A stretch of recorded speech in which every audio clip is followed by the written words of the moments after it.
aga ma arvan, et kõige parem osa sellest müügist oli ikkagi see, et ma nägin, kui palju tegelikult sellele perele korda läks, et nad midagi sellist enda koju lisaks said. Ehk siis ma arvan, et see oli miski, mis nagu väga palju hoogu edasiseks andis ka ja pani mind tahtma veel rohkem peresid aidata. Mina olen Patrik Rostveld, õpin hetkel TalTechis ärindust ja täpsemalt siis ettevõtlust ja juhtimist. Ja tulevikuplaanid nii-öelda erialaliselt, ma ütleks, et alati oleks äge töötada inimestega ja aidata neil oma potentsiaali rakendada. Miks otsustasin lõpuks ise ka siia programmi tulla ja sellega liituda ja jätkuvalt olla? Ma arvan, et see vastus saab võtta väga lihtsasti ja väga keerukalt. Ma arvan, täna lähen lihtsalt teed, et puhtalt eneseareng. Et ma olen tegelenud igasuguste spordialadega päris kõrgel tasemel, olen korraldanud erinevaid üritusi, õpilasfirmad teinud ja kõike sarnast ja mind alati on nagu paelunud ennast nii-öelda arendamine erinevatel viisidel. Ja ausalt öeldes ma ei olnud veel varem tähele pannud midagi nii väljakutsuvat, midagi nii mugavustsoonist väljas kui Southwesterni suveprogramm. Ja teiseks ma arvan, mulle väga-väga meeldis see võimalus töötada nii ägeda mentoriga, nagu mul on.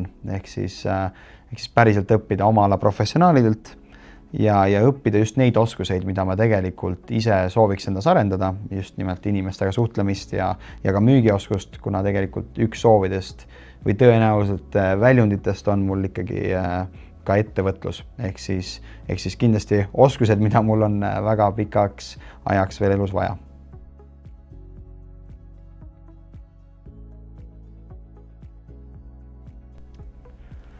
Ettevalmistus oli korralik, nagu igas valdkonnas, et kui ikka milleski tahad nagu parim olla, siis pead samaväärset pingutust ka nii-öelda selle eel näitama. Et nagu spordiski, siis tegelikult see tulemus, mis võistlustel tuleb, et see on lihtsalt see peegeldus, missugust trenni sai tehtud. Ja ma arvan, et selleks ettevalmistus oli väga mitmetahuline, et ühest küljest on nii-öelda see tehniline pool, mis sa saad siin nagu enda müügitsüklit ja müügiteksti ja kõige selle poolset nii-öelda harjutamist kõvasti teha ja ka müügipsühholoogiat õppides. Aga samast küljest ma ise ka hästi palju panin rõhku, et saaks koduriigis juba müügikogemust nagu alla. Aga ma arvan, et teine hästi oluline nüanss sellel on ikkagi selline ka vaimne valmisolek teha midagi rasket, midagi keerulist, midagi, mis siin tingimata võib-olla ei ole mugav. Ehk siis ma ise tegingi oma elu esimese poolmaratoni, olles täiesti mitte jooksja. Ehk siis see oli kindlasti üks asi, mis mind aitas vaimselt ette valmistada, aga üleüldiselt ka, ma arvan, tehes raskeid asju, siis hakkab mingis hetkest hakkavad need keerulised ja rasked asjad tunduma nagu täitsa normaalsed. Nii et see kindlasti aitas väga ja ma arvan, et lihtsalt see soov olla number 1 iseenesest on juba väga suur abikäsi päriselt seda nagu pingutust sisse panna ka. Tudengeid valime programmi üsna sellise lihtsa mudeli järgi, et kutsume kõik tudengid, kes vähegi avatud mõtlemisega on alati infotunnile, kus siis annaksimegi võimalust programmiga lähemalt tutvuda, kuulda kogemuslugusid ja veidi paremini mõista, et kas see üldse võiks olla midagi, mis neid kõnetab või mitte. Et neid, keda üldse ei kõneta, vähemalt on kogemuse ja info võrra rikkamad ja ka kontakti võrra rikkamad. Ja nendega, keda siis veidi kas või kõnetas selline idee sellisest programmist, siis tavaliselt nende tudengitega teeme läbi sellise 3-4 kohtumise tsükli, kus siis tudengil tekibki parem arusaam, kas see päriselt võiks neil olla ja kas nad on valmis sellisest katsumusest siis osa saama. Ja teisest küljest tekib ka mentoril hea arusaam, et kas ta sooviks sellise tudengiga töötada ja kas temal oleks päriselt võimalik selline programm läbi teha. Ja ma arvan, et mida me võib-olla tähele paneme selle kogu eeltöö ja ka tudengite puhul, et mida me siis jälgime, on kindlasti varasemast juba ka see, mida seni tehtud on. Et ongi näiteks senised saavutused spordis, koolis, muusikas. Mul enda näiteks oligi hästi tugev sporditaust, tegelesin ka jätkuvalt mingil määral tegelen 12, isegi 13 aastat judoga, viimased aastad isegi professionaalsemalt. Olin koondises ja võistlesin ka maailmameistrivõistlustel päris edukalt ja samamoodi ka tegelesin võistlustantsuga väga suure osa oma elust. ehk siis üks kindlasti väga tugev näite on sport, kui seda ollakse teinud heal tasemel. Samamoodi muusika ja kõik see muu selline ja ka kooli pool, et ikkagi kui koolis olid hinded korras ja on näha, et tegu on distsiplineeritud inimesega, siis see kindlasti annab väga palju juurde ja on heaks indikaatoriks, et võiks hakkama saada sellise programmiga.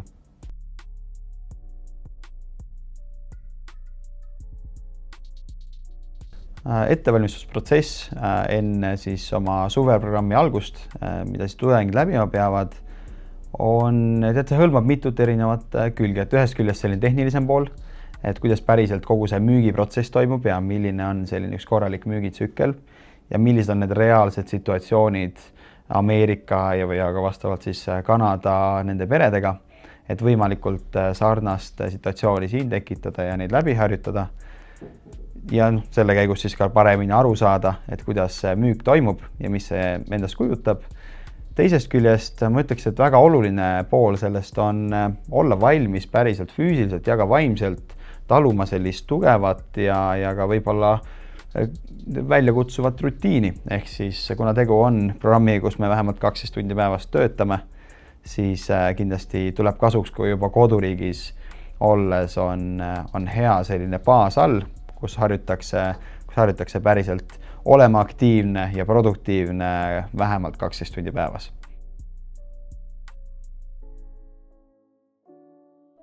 Ise valin tudengeid programmi sisuliselt sellise 3 lihtsa näitaja näol, et kas inimene on töökas, kas inimesel on head sellised väärtused juba küljes ja kas tal on päriselt soov areneda väljaspool ka sellist tüüpilist akadeemilist õpikutarkust. Kui need on olemas, siis ma olen väga avatud mõtlemisega, et päriselt inimesega koos tööd teha ja aidata tal areneda. Tudengeid valmistan üldiselt suveks ette nii hästi, kui ma vähegi suudan ja minu teadmiste pagasis on ja tegelikult kaasan ka teisi ägedaid mentoreid, kui ma näen, et mingites kohtades võib-olla mul endal neid vajalikke teadmisi või oskuseid ei ole. Ja ma ütleks, et mulle meeldib väga selline personaalne lähenemine, kuna inimesed on kõik väga erinevad, inimesed on erinevad tugevused, erinevad nõrkused, siis vastavalt nendele minu eesmärk ongi, et suveprogrammile minnes päriselt tulevad välja tema kõige paremad tugevused ja ka tema nõrkustest oleme ideaalis saanud siis tema tugevused. Ehk siis ikkagi üritan päriselt aidata neil oma potentsiaali rakendada ja suvel endast parimat anda.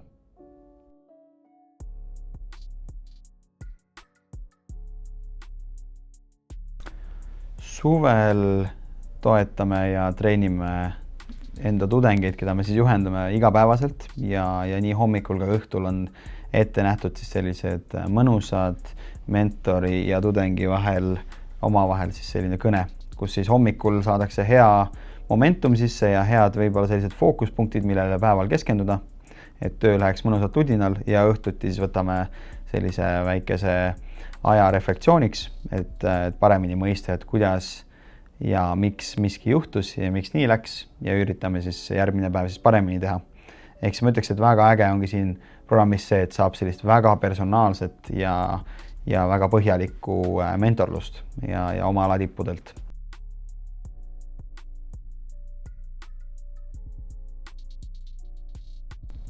Miks värbame siis ikkagi sellist väga võib-olla ebatraditsioonilist viisi ja kõnesid tehes? Ma ütleks, et see põhiline põhjus ongi see personaliseeritus ja päriselt, et sünniksid parimad koostöögrupid, on väga oluline, et kõnetatakse võimalikult palju endale siis nii-öelda sarnaseid inimesi või sarnaselt mõtlevaid inimesi, kellel on kas väga sarnased eesmärgid või isegi peaaegu et samad eesmärgid. Ja ma arvan, et parim viis selliseks nii-öelda koostöötekkeks ongi siis läbi kõnede ja sellise isikliku kontakti loomise.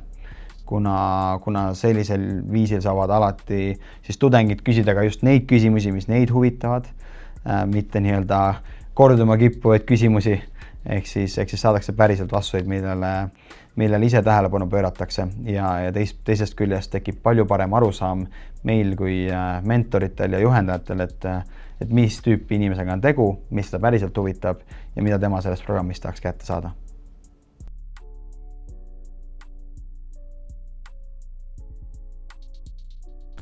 Kõige esimene koputus. Ma arvan, see on asi, mis ei lähe mitte kunagi mitte ühelgi raamatumehel meelest ära. olenemata sellest, et ma olen teinud Eestis sadu tunde koduriigi müüki, inimestega rääkinud ja enda arust pidasin ennast päris heaks suhtlejaks. Ja olin väga hästi õppinud ära müügiteksti ja tegelikult tundsin ennast väga enesekindlalt. Siis see esimene koputus, ma arvan, et on vähe olukordi, võib-olla isegi mitte kunagi ei ole olnud sellist nagu hirmu või ärevust sees nagu enne esimest koputust. Aga, ja ma mäletan sellega, ma töötasin Texase osariigis sellise palava 30-kraadise kuumuse käes juba kell 9 hommikul, et 8:30 isegi tookord, et kus siis koputasin uksele ja ema tuli uksele. Ja kuidagi unustasin vist, ma arvan, et peaaegu et kõik sõnad ära peale enda nime, ehk siis tegelikult ei mäletagi, mis ma seal täpselt ütlesin, aga kuidagi meil see vestlus jätkus ja sain tal isegi kogu selle meie müügidemonstratsiooni ära teha. Ta kahjuks küll ei ostnud, aga üks selline asi, mis mul kohe nagu meelde jäi ja mis mulle nagu lootust andis, oli see, et olenemata sellest, kui nässu mul läks, inimesed olid toredad ja kui sa ise oled tore ja hoiad nagu head energiat, siis inimesed on sinu vastu samasugused, nii et see andis mulle jõudu edasi liikuda ja selle sama päeva lõpuks mul oli juba oma elu esimene klient raamatumüügis.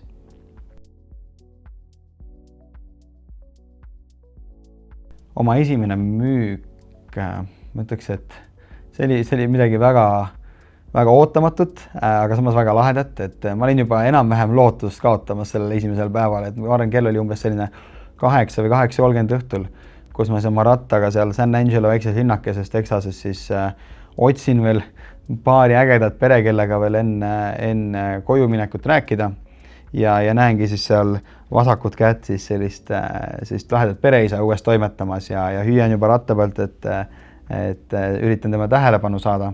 Saime rääkima, selgus, et laps on väga sellise, ütleme, füüsika ja loodusteaduste huviline, aga käib veel nagu ütleme põhikoolis, ehk siis, aga meil parasjagu oligi olemas selline loodusteaduste raamat.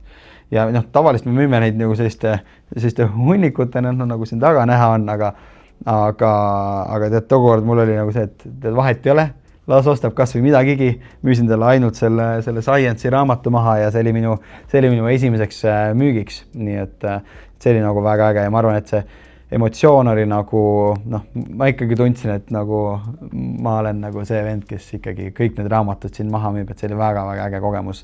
Aga ma arvan, et kõige parem osa sellest müügist oli ikkagi see, et ma nägin, kui palju tegelikult sellele perele korda läks, et nad midagi sellist enda koju lisaks said. Ehk siis ma arvan, et see oli miski, mis nagu väga palju hoogu edasiseks andis ka ja pani mind tahtma veel rohkem peresid aidata.